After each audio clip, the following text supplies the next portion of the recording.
Hi guys, welcome back to Origami Twist. My name's Jen, and in today's video, we're going to do something fun. I had a viewer request for a spiky box with no measurements, and I thought, how in the world am I going to design a box with no measurements? And I may attempt to in the future. However, I have found the perfect traditional origami model for a spiky box with no measurements. So I'm going to do that today.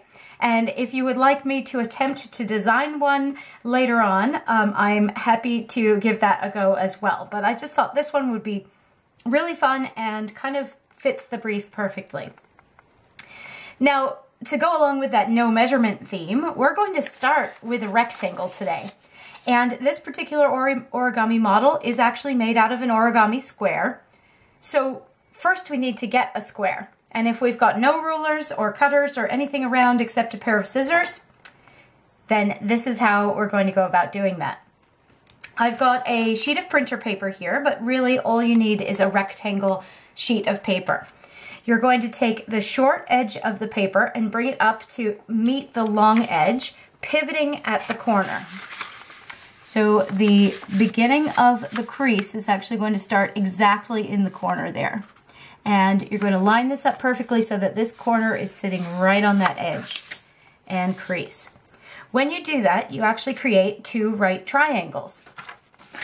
And if you cut off this little rectangle at the end, and now you can also do this without a pair of scissors, you just fold the rectangle over and tear along it, but I find, using scissors makes a nice neat line. But if you don't have a pair, that's okay. You can still do this technique. Okay, so I've cut the rectangle off and I'm going to discard that or save it for tiny origami because you can use that rectangle to make more squares. And you open it up and you're ready to fold your box. Now I'm going to use an origami paper today to actually fold the box. However, if you have made a square out of printer paper, that is perfect for this, and just keep folding your printer paper. Okay, so I've got my origami paper. Now, if you are using origami paper today, you want the outside of the box, whatever color the outside of the box is going to be. In my case, I'm choosing green for the outside, and you're going to have that facing up for all of these folds. You're going to take one corner and bring it up to the opposite corner and crease. And you'll notice if you used a printer paper or a rectangle to create a square, you've already got this fold, but it's okay. You can make it again and just give it a good crease again and open it up. And then you're going to take one corner that's on that crease you just created and bring it up to the opposite corner and crease. So that when you open it up, theoretically, you've got an X folded into your paper.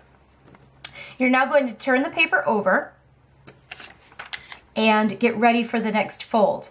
Now I just wanted to mention here that if any of the folds that I'm doing in this particular origami or in any of the other origami on my channel are confusing to you, I do teach a course, a beginner course in origami, as well as a course on origami flowers at curious.com. Now it is a subscription-based course, and there are lots of other courses on the website as well, so you don't have to watch just mine with your subscription.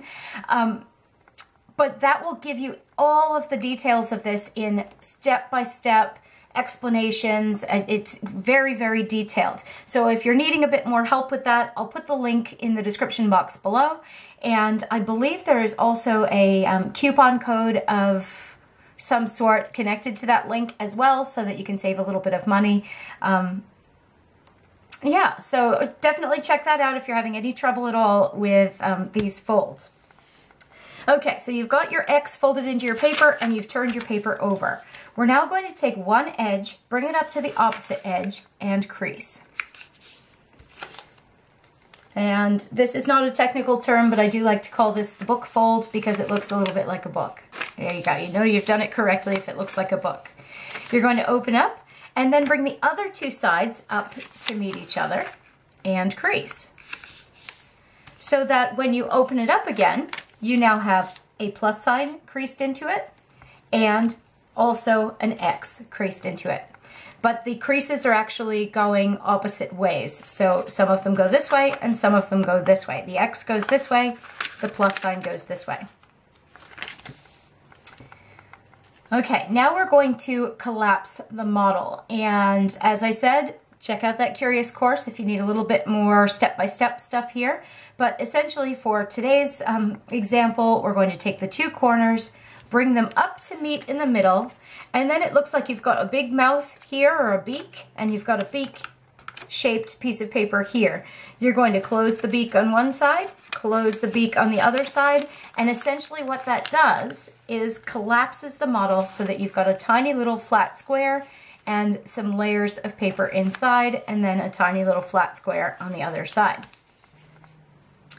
Okay, now with the open side facing you and the closed side facing away, you're going to take that top flap on the right-hand side and bring that edge up to the middle and create a crease.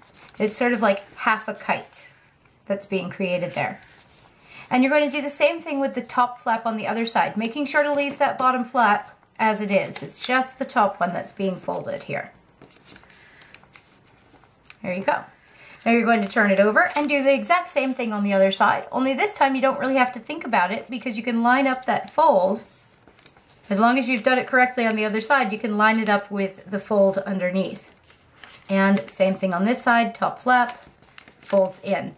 So now you have what looks like a kite, and if you look at it on the sides, there's another kite and another kite. So two flaps on top, two flaps on the bottom. Now, if you've ever done the paper crane, this is going to look really familiar, right? Well, we're going to take a step in a different direction now that we've got to this stage. We're going to take that top flap on either side, doesn't matter which side you start with, and open it up again. And when you open it up, you can actually insert your finger into the gap that's been created by that paper. And you'll notice that there's a ridge on the top and then a nice straight line with a crease underneath. So you have lots of guide marks here. You're going to flatten down that top edge so that that crease on the top lines up with the line underneath, so it all creates one straight line, and then you're going to crease on the two sides. And as I said, this is in much greater detail on the Curious course. On the left-hand side, you're going to open up that flap and do exactly the same thing. Insert your finger into the gap, and that nice straight ridge on top will line up with that nice straight line there and crease. And then do exactly the same thing on the opposite side. So open up that right hand one, insert your finger into the gap, flatten down that ridge and line it up with the line underneath, and do the same thing on the other side. Open it up and flatten it down. Here we go. Zoomed in a little bit so you can see that. So that's been flattened down, and this side has been flattened down as well. Now we're just going to go through the whole thing and make sure this right-hand side is tucked behind the other side. And you know where to tuck based on that nice line that goes right down the middle. So tuck it behind, just like that. And same thing on the other side. Tuck that triangle behind. There you go, and you turn your paper over, and again tuck behind, like so, and tuck behind, oops, and tuck behind like so. So it just looks like a really fancy sort of kite right now. Now all we have to do is create the spikes for the box. So I'm going to fold this top spike or top triangle. I'm going to take this straight line here and use that as the guideline and line it up with this straight line that goes straight through the middle and crease. So it's a nice straight fold. And where you're going to fold is where this triangle intersects with this top pentagon shape. Just here and just here. And then you're going to turn the top like little page thing that you've got going on there, and you'll see that you've got that same shape again, and you're going to take that top flap and do the same thing. Bring it up, folding at the bottom corner of the pentagon and lining it up nice and straight with the rest of the fold. Now we're going to turn the paper over, and once again you've got that same shape, and once again you're going to fold up and do that same fold again. So lining that straight line up and creating the fold at the bottom of the pentagon. And then opening this one up, and you've got your last piece, same exact thing again. You're just going to fold up, lining it up, folding with the intersecting points at the bottom of the pentagon. And you're nearly finished. Doesn't look like a box yet, but it will in a minute. Okay, here's where the fun part comes in. If you hold your paper this way, you'll see one spike coming off of each side, and if you look down the side, you've got a spike there and also a spike here. If you insert your thumbs into the top of the piece here, and you can see the bottom looks like this, you're going to gently press against the sides and turn and gently press against the sides. Now if it starts to come unfolded, you're pressing too hard and you want to just bring it back into place. So you want to be super gentle with this.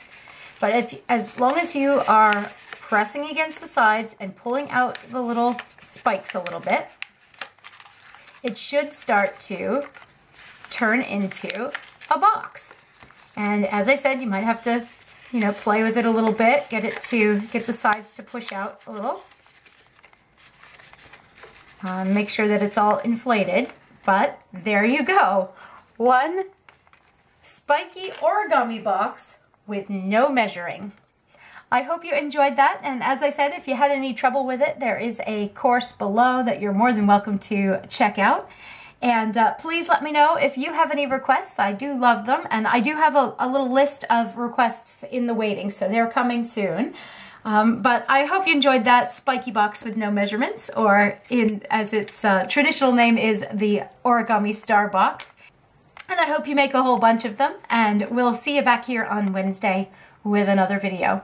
Take care, guys. Bye-bye.